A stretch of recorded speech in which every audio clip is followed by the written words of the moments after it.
তো যে সকল ভাইদের অটোপে চালু করা আছে তারা কীভাবে ক্যান্সেল করবে আমি এই ভিডিওতে তোমাদেরকে ফুল প্রসেস বলবো।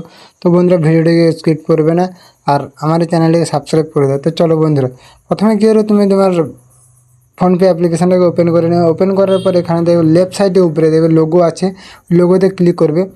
লোগোতে ক্লিক করার পরে হালকা দেখবে উপরে দিয়ে স্ক্রল করার পরে এখানে দেখবে ম্যানেজ পেমেন্ট বলে দেখা আছে, ওইটাতে ক্লিক করবে।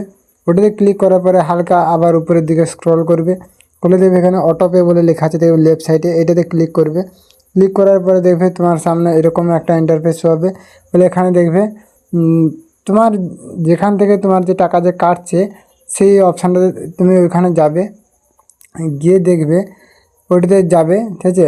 আমার যেরকম বাজাজ থেকে কাটছিলো এই জন্য বাজাজে আমি গিয়েছি। তো তোমার যেখান থেকে কাটছে তো সেইটাতে তুমি যাবে, যাওয়ার পর এখানে দেবে নিচে দেখবে রিমুভ বলে লেখা আছে, ঠিক আছে। আমার এখানে ক্যান্সেল যেহেতু হয়ে গেছে এই জন্য দেখায় না, ঠিক আছে। তোমাদের ক্যান্সেল যদি থাকে অটোপে থেকে যদি টাকা যদি কাটে তাহলে দেখবে নিচে দেখবে রিমুভ বলে লেখা থাকবে, ওটাতে রিমুভে ক্লিক করলেই, ঠিক আছে, দিয়ে ওকে মারলেই তোমার দেখবে অটোপেটা ক্যান্সেল হয়ে যাবে।